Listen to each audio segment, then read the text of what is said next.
자, 반갑습니다. 오늘 정규 수업을 진행하고자 했으나 시험 기간이 얼마 안 남아가지고 결석이 많은 관계로 오늘은 이제 영상 수업으로 거의 대체를 해야 될 것 같아요. 아마 다음 주도 그러지 않을까 싶은데 우선 그거는 학원에 한번 물어보고 난 다음에 따로 공지하는 걸로 할게요. 자, 그러면 이 영상을 언제 볼지 모르겠지만 이 영상을 보고 나중에 확인하는 과정을 거칠 겁니다. 그러니까 시험이 다 끝나고 난 다음에 요거 프린트물 10번 우리 그때 줬던 거 있잖아요. 해수의 성질 요 프린트물을 이제 다 풀어 오셔야 될 겁니다. 그때가 아니라 다음 주 목요일 날 그때 나머지 짝수 문제에 관련된 것들을 풀이할 거니까 그 전까지 시간이 된다고 하면 풀어보시고, 만약에 시험 준비하느라고 바쁘다, 좀 시간이 없다 그러면 중간고사 끝나고 난 다음에 요거에 대한 문제풀이를 그때 다 일괄적으로 할 거니까 그때 보는 걸로 하도록 합시다. 자, 그러면 저 혼자서 빈 강의실에서 이제 수업을 하도록 할게요. 자, 우선은 보시면서 잘 따라오시면 될 것 같습니다. 자, 우선은 13번 문제. 우리가 지난번에 홀수 문제에 관련된 것들을 이제 쭉 몇 개 골라가지고 풀이를 했었습니다. 그 중에서 이제 그 숙제 중에서 이제 몇 가지 문제를 좀 볼 거니까 이제 정리를 하는 차원에서 잘 따라오시면 될 것 같아요. 자, 13번 문제입니다. 자, 그림은 대한해협의 어느 지점에서, 여기서 대한해협이라고 하는 것이 나왔는데 이게 어디예요? 라고 할 것인데, 우리나라하고 일본 사이에 대마도가 있잖아요. 그 대마도랑 부산이랑 그 사이쯤, 그러니까 일본과 우리나라 그 사이쯤을 대한해협이라고 말하고 있습니다. 자, 대한해협의 어느 지점에서 매월 깊이에 따른 수온을 측정한 등수온선이다 라고 되어 있습니다. 자, 우선은 지금 이렇게 자료가 주어진다고 하면 이 자료를 그대로 그냥 해석하시면 되는 것들이에요. 그리고 여기에서는 지금 월별로 이렇게 쭉 나온 것이 있는데, 굳이 이것이 나오지 않는다 하더라도 여기쯤의 온도가 가장 높은 거를 보고, 표층의 온도를 받았을 때 여기 온도가 가장 높은 걸 보고, 그럼 여기가 여름이 되겠구나, 이렇게 우리가 계절을 판단할 수 있다는 얘기죠. 그 다음에 또 하나는 여기 끝자락이 지금 뭐 한 16도, 14도 이렇게 되고 있습니다. 그러면 여기쯤이 겨울이구나, 이렇게 우리가 계절을 판단하는 것은 표층의 온도를 보고 대략 파악할 수 있더라, 이 얘기입니다. 자, 그리고 또 하나는 이렇게 온도에 관련된 것이 나왔잖아요. 그러면 당연히 우리가 따져봐야 할 것은 뭐냐면 온도와 그 다음에 수심의 관계에서 수온이 일정하다가 쭉 떨어졌다가 다시 수온이 일정한 층, 그래서 이렇게 깊이에 따라서 수온 변화가 나타나고 있는 거, 이거 많이 봤던 그래프일 겁니다. 그래서 여기 부분을 혼합층, 여기를 수온 약층, 그 다음에 여기를 심해층, 이렇게 우리가 이름을 지은 것이죠. 그러니까 우리가 지은 건 아니지만 아무튼 저렇게 되고 있다라고 했을 때 특징을 잘 보시면 혼합층과 심해층은 수온이 일정한 구간, 수온 약층은 이 깊이 들어갈수록 수온이 빠르게 감소하는 구간, 이렇게 수온 변화가 있다라는 걸 갖고 우리가 구분하고 있기 때문에 그걸 그대로 갖고 오잖아요. 그러면 여기서도 그런 식으로 해서 우리가 층상으로 구분할 수가 있다, 이 얘기예요. 자, 무슨 말이냐? 지금 보시게 되면 여기 여름 있잖아요. 8, 9, 10월, 특히 8, 9월 달에 보게 되면 표층에서부터 아주 빠르게 온도가 막 떨어지고 있습니다. 그러면 온도가 막 떨어지고 있는 구간이다 라고 하게 되면 당연히 수온약층이다 라고 볼 수가 있는 것이죠. 그래서 수온약층이 지금 요 자료만 놓고 보자면 수온이 빠르게 떨어지는 층까지 고려를 했었을 때 여기서부터 온도가 빠르게 떨어지고 있으니까 대략 여기 지금 끝까지가 수온약층이구나, 이렇게 우리가 판단할 수가 있는 겁니다. 그 다음에 겨울철을 본다라고 하게 되면 여기서부터 여기까지는 수온이 거의 변화가 없죠. 이게 지금 16도선인데 여기서부터 여기까지가 16도로 쭉 일정한 상태가 됩니다. 그럼 여기가 혼합층, 그 다음부터 온도가 좀 얘보다는 많이 안 떨어지는데 그래도 온도가 좀 약간 변하고 있는 구간이니까 여기서부터 여기까지를 수온약층, 이렇게 우리가 구분할 수 있겠죠. 자, 그러면 결국 계절에 따라서 이 혼합층의 두께가 다르게 나타난다라고 하는 것은 바람이 얼마만큼 세게 불었는가 요거에 의해서 결정되고 있는 거다 보니까 요때가 바람이 강하게 부는 것이고 요때는 바람이 거의 불지 않아서 수온약층이 길게 두껍게 나타나더라 요 얘기입니다. 자, 그럼 여기서 옳은 설명을 골라보시오. 자, 기억. 해저면의 수온은 겨울에 가장 낮을 것이다 되어 있는데 해저면 여기 밑에입니다. 이 한글로 쓰여 있어요. 해저면. 이 해저면의 온도를 봤더니 여기가 지금 6도로 가장 낮아요. 그쵸? 그때가 언제가 되고 있냐면 가을쯤 되고 있습니다. 가을쯤. 오히려 겨울이 된다고 하면 여기가 지금 10도 정도가 되고 있기 때문에 겨울철보다는 가을철 이때의 수온이 해저면에서의 수온이 가장 낮구나 이렇게 우리가 볼 수 있는 것이죠. 그러면 기억은 틀렸겠고 니은 수온 약층은 겨울보다 여름에 더 강하게 발달하고 있다 되어 있는데 수온 약층은 지금 아까 말한 것처럼 여기서부터 여기까지가 거의 다 수온 약층이다 라고 볼 수 있고 얘는 여기서 여기까지가 좀 수온 약층이기 때문에 확실히 수온 약층은 이때 여름 때 강하게 발달한다 라고 볼 수가 있는 겁니다. 니은 맞겠고 디귿 표층과 해저면의 연간 수온 변화 경향은 서로 반대가 되고 있다 했는데 지금 이 자료만 놓고 보자면 우선 그렇습니다. 지금 표층의 온도를 봤을 때 여기가 지금 가장 온도가 높잖아요. 그쵸? 근데 온도가 그때쯤 여기 밑에 보면 온도가 연중 가장 낮을 때입니다. 얘랑 지금 서로 반대로 나타나고 있는 중이죠. 가장 높을 때 가장 낮더라. 그러면 가장 낮을 때 여기 때쯤 됐을 때 여기 온도가 가장 또 이게 가장 낮지도 않아요. 그래서 여기하고 여기가 반대가 되고 있고 여기가 서로 거의 반대가 되고 있으니까 이 표면하고 해저면은 연간 수온 변화가 반대인 것처럼 나타나고 있더라 이 얘기입니다. 그럼 우선은 디귿은 맞는 게 되는 것들이죠. 그럼 답은 니은과 디귿. 자, 그런데 이 문제에서 이 자료에서는 정확하게 얘가 왜 반대의 경향을 띠고 있는지 지역만 나와 있지 특별한 어떤 조건이 아무것도 없습니다. 그렇기 때문에 주어진 자료만 놓고 받았을 때 그렇게 해석 가능하더라 이 얘기지 왜 그런지는 이거 자체로는 알 수가 없다 이 얘기죠. 자, 그러면 답은 니은과 디귿이 되더라 이 얘기입니다. 자, 그러면 넘어가서 19번 문제 요거.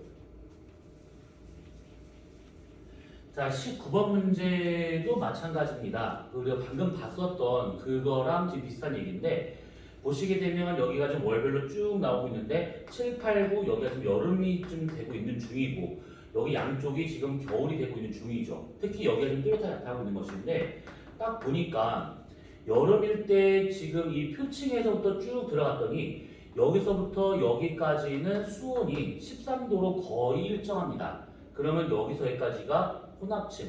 그 다음에 여기서부터 온도가 대략 한 20m 정도 되고 있는데 수십 20m부터 해서 쭉쭉쭉 온도가 막 떨어지고 있습니다. 그래서 여기서부터 여기까지가 수온약층 이렇게 우선 구분할 수 있는 거고 마찬가지로 겨울철 봤더니 표층의 온도가 얘가 지금 몇 도선이냐면 이게 5도선이에요. 여기서부터 해가지고 여기까지가 거의 수온이 일정합니다. 그러면 여기서부터 여기까지가 혼합층이고 이 자료에서는 그 이하에 있는 바닷물은 안 나왔잖아요. 그래서 밑에가 수온약층이 될 것인데 여기는 지금 표시 안 돼 있으니까 그래서 혼합층이 여기가 얇고 여기가 두껍더라. 확실히 우리나라 여름철과 같은 경우에는 바람이 좀 적게 붑니다. 그리고 이쪽과 같은 경우는 바람이 세게 불더라 이 얘기죠. 그래서 혼합층 두께만 딱 봤을 때 풍속이 강하다, 약하다 이렇게 우리가 정리할 수 있는 겁니다. 자, 그러면 문제 봅시다. 기억. 3월에서 7월까지 가는 동안에 표층 수온은 증가하고 있을 것이다. 3월에서 7월 가는 동안에 표층의 온도를 보게 된다고 하면 얘가 지금 5, 7, 9, 11, 13 점점점 온도 올라가고 있는 중이죠. 그러면 기억 맞겠고 니은 여름철 수온 약층은 20m보다 얕은 곳에서 나타나고 있다. 자, 아까 우리가 여기가 20m가 되고 있는 곳이다 라고 했습니다. 근데 그 20m보다 밑에서부터 수온 약층이 나타나고 있는 중이죠. 그러면 얕은 곳이다 라고 볼 수가 없고 20m보다 더 깊은 데서부터 수온 약층이 나타난다 이렇게 볼 수가 있는 겁니다. 자, 디귿, 니은 틀렸겠고 디귿 이 해역의 풍속은 여름철에 가장 빠르다. 아니죠. 혼합층이 두꺼운 걸 보면 겨울이 더 강하다 이렇게 볼 수 있는 겁니다. 그러면 답은 기억 하나밖에 안 되겠죠. 자, 우선은 지금 이렇게 우리가 월별로 수온 분포가 어떻게 하고 있는가 이걸 지금 얘기했었는데 이 중에서 우리가 한 가지만 좀 정리하도록 합시다. 자, 뭐냐면 바람의 세기가 여름철에 약하고 겨울철에 강하대요. 우리가 이것이 왜 그런지에 대한 얘기를 잠깐 좀 볼 건데, 우선은 그 여름철하고 그 다음에 겨울철하고 우리가 이것을 이렇게 나눠서 한번 쭉 보도록 합시다. 자, 우선은 여름철과 같은 경우에는 영향을 줄 수 있는 기단을 먼저 한번 따져보자면 당연히 얘는 북태평양 기단이 영향을 주고 있는 중이죠. 그 다음에 겨울철에는 시베리아 기단이 영향을 주고 있는 것들이고요. 둘 다 고기압인 거 우리가 예전에 한번 설명했었으니까 기억이 나실 겁니다. 그리고 이때의 각각의 이 기단의 영향을 받아서 나타나는 계절풍을 따져보게 되면 여름철은 대체로 남동 계절풍이라고 얘기를 하고 겨울철은 북서 계절풍이라고 얘기를 하죠. 근데 남동 계절풍이라 해가지고 항상 여름에는 남동풍만 분다 이렇게 보면 안 돼요. 그냥 대체로 그렇다라는 얘기지 항상 그렇다라는 뜻은 아닙니다. 자, 그리고 이렇게 우리가 볼 수 있는 것이고 각각의 얘네들의 기단 성질을 따져본다 치면 우선은 이 북태평양 기단과 같은 경우는 저위도 바다 위에서 만들어지는 그런 기단이다 보니까 저위도 따뜻하고 바다 위 다습한 그런 기단이다 라는 얘기고, 시베리아 기단은 한랭한 육지에서 만들어지고 있는 중이죠. 그래서 기단 자체가 아주 차갑고 육지다 보니까 건조한 상태의 기단이 되고 있다라는 겁니다. 자, 여기까지는 우리가 내신이든 뭐든 간에 다 한번 했던 것들입니다. 자, 근데 여기서 우리가 무엇을 따질 거냐면 요놈들인데, 자, 각 기단이 갖고 있는 수증기량을 한번 따져볼 겁니다. 자, 수증기량을 따져본다 하면 지금 여기 있는 것처럼 다습하냐 건조하냐 이것을 우리가 따져볼 수 있다는 얘기죠. 그래서 북태평양 기단은 바다 위에서 만들어지다 보니까 확실히 수증기량이 많을 수밖에 없습니다. 그쵸? 그 다음에 시베리아 기단과 같은 이 겨울철에는 수증기량이 적어요. 건조한 상태죠. 자, 이 수증기량이 왜 중요한 거냐면 이게 보통 우리가 이 대기를 구성하고 있는 기체들을 봤었을 때 질소, 산소, 아르곤, 이산화탄소 이런 것들이죠. 이런 것들은 시간, 장소, 계절, 높이 상관없이 항상 똑같은 비율로 유지되고 있습니다. 항상 똑같은 비율로. 약간의 공기량의 차이는 있을 수 있습니다. 그 기압차가 발생할 수 있으니까. 그런데 얘네들의 구성비나 질량비, 부피비, 성분비 뭐 이런 비율들 있잖아요. 얘는 항상 일정해요. 그러니까 내가 지금 이 교실 안에서 숨을 쉴 수가 있어요. 산소가 있으니까. 그런데 문 열고 나갔더니 오로지 질소만 있다. 이런 경우는 없잖아요. 다 똑같이 산소나 질소나 이런 것들이 다 똑같은 비율로 유지가 되고 있는 상황입니다.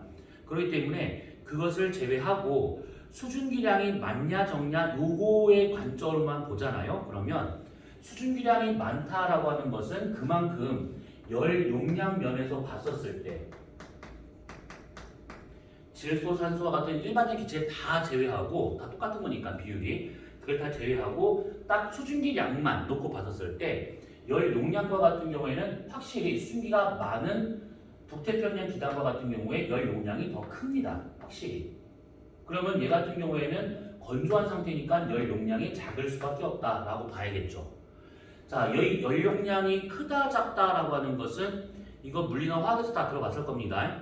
쉽게 온도 변화가 생길 수 있는가 없는가 요거예요. 그래서 열 용량이 크다 작다라고 하는 것은 온도 변화에 대한 것을 봤었을 때 확실히 열 용량이 크다 그럼 온도 변화가 잘 나타나지 않는다 이거죠. 그 다음에 건조하다 열 용량이 작다 그것은 쉽게 온도 변화가 나타날 수가 있더라 이 얘기예요.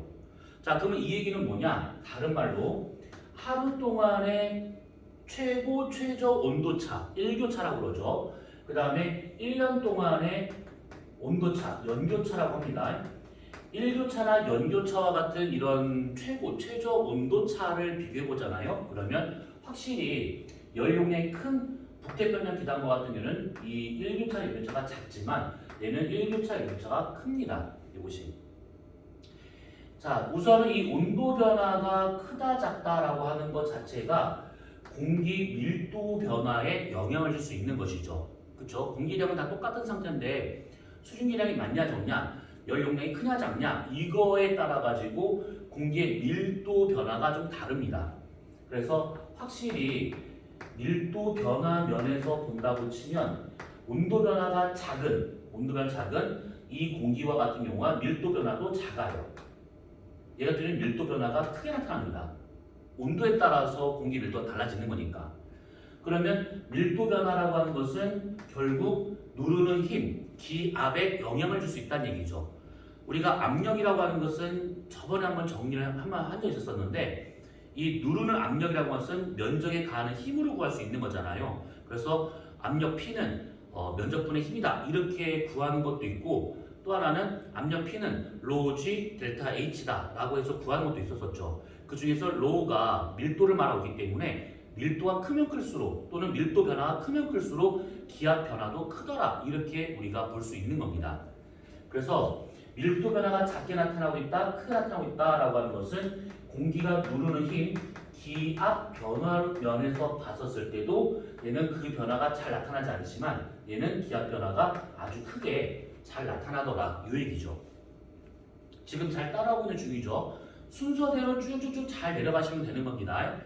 자, 기압 변화가 크다 작다라고 하는 것은 결국 등압선 간격으로 우리가 따져볼 수가 있는 거예요. 그래서 확실히 등압선 간격과 같은 경우는 이게 같은 거리로 봤었을 때 이 지역과 이 지역 사이에서의 기압 변화가 아주 크게 나타난대요. 그러면 등압선 간격이 촘촘하게 나타날 수 있습니다. 근데 여기나 기압 차가 별로 없대요. 그러니까 거의 비슷한 기압이래요. 그러면 등압선이 큼지막하게 넓게 나타날 수밖에 없다는 얘기죠. 그래서 기압 변화가 크다 작다라고 하는 것은 등압선 간격으로도 설명할 수 있는 것인데, 얘가 기압 변화가 작다라는 것은 그만큼 등압선의 간격이 넓다 이렇게 볼 수가 있는 것이고, 기압 변화가 크다라고 하는 것은 등압선 간격이 좁다 이렇게 우리가 정리할 수가 있는 겁니다. 이해되셨죠? 그래서 풍속을 우리가 서로 비교할 수가 있는 것이죠. 풍속이라고 하는 것은 결국 기압 차, 그러니까 등압선 간격이 좁을수록 더 강하게 바람 부는 것이고, 등압선 간격이 넓을수록 바람의 세기가 약해지는 겁니다. 그래서 간격이 넓은 여름철에 풍속이 약하게 나타나는 것이고 겨울철에 강하게 나타나더라 이 뜻입니다. 어때요? 이게 쭉 순서대로 보니까 좀 이해가 되는 편이죠. 그래서 여름철에 불고 있는 북태평양 고기압에 따른 남동계절풍의 풍속이 약하다. 그냥 이렇게 넘어오면 약하다. 그런가 보다 할 텐데 왜 그런지에 대한 것을 우리가 쭉 이렇게 순차적으로 좀 본 겁니다. 겨울철에 시베리아 기단에 의한 북서계절풍이 왜 풍속이 강하냐, 이런 이유 때문에 강해진 거다 이 뜻입니다. 그래서 덜렁 그냥 여름엔 풍속이 약하고 겨울엔 강하다 이렇게 덜렁 외우지 마시고 왜 저런 일이 벌어지는지 순차적으로 이유를 봐가면서 좀 공부를 하시면 좀 더 도움이 될 겁니다.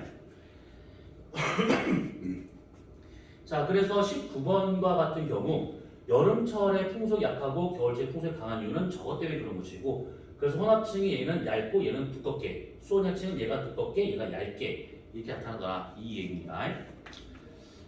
자, 그러면 19번은 여기까지만 보기로 하고요. 자, 그 다음에 넘어가서 21번을 보도록 합시다.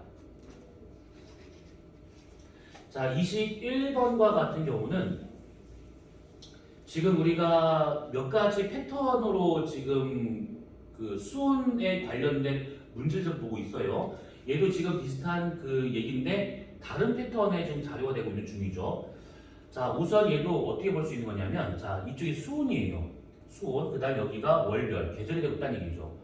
자, 이게 지금 뭐냐면 0에서 20m까지의 월별 수온 분포를 나타내는 것들이고, 얘는 40m 지점에서의 월별 수온 분포를 나타내고 있는 겁니다. 자, 이걸 어떻게 해석할 수 있는 거냐? 자, 먼저 0에서 10m라고 하는 얕은 표면에서의 월별 수온을 봤더니 여름에는 상당히 높아요. 그런데 겨울에는 낮아요. 그렇죠? 그래서 표면에서의 여기서부터 여기까지 이 온도차가 다른 선에 비해서 가장 크죠. 그 말은 뭐냐면 표면에서의 바닷물 표면에서의 연교차가 다른 수심에 비해서 크게 나타나고 있구나 이렇게 우리가 해석할 수가 있는 겁니다. 여름의 온도와 겨울의 온도가 이만큼 차이 나고 있으니까 연교차가 크구나 이 얘기죠. 근데 수심 100m에서의 월별에 따른 수온을 봤더니만 여름철에도 요 정도고 겨울에도 요 정도고 봄에도 요 정도입니다. 그래서 월별로 수온이 거의 일정한 층이더라 라고 볼 수가 있는 것이죠. 그렇다면 아까 우리가 잠깐 얘기한 것처럼 이렇게 그래프 온도와 수심 그래프에서 혼합층, 수온약층, 심해층이 있을 것인데 이 지역이 현재 보니까 100m에서의 수온이 계속 월별 상관없이 일정한 상태가 유지되고 있다라고 하는 것은 결국 얘네들이 바람이 세게 불든 약하게 불든 혼합층이 두껍든 얇든 수온약층이 두껍든 얇든 상관없이 그냥 그대로 나타나더라라고 볼 수가 있는 것이죠. 그래서 100m에서의 연교차는 거의 없구나라고 생각하시면 되는 겁니다. 이해되셨죠? 자, 그러면 그거 하나와 또 하나는 뭐냐면 여름철에 봤더니 표층의 온도가 이만큼인데 조금 더 40m 들어갔더니 온도가 이만큼 떨어졌대요. 60m 이만큼이고 100m 이만큼이래요. 그러면 결과적으로 봤었을 때 여기서부터 쭉 온도가 계속 떨어지고 있는 추이죠. 0에서부터 20m, 40m, 60m, 100m까지 온도가 계속 떨어지는 추이입니다.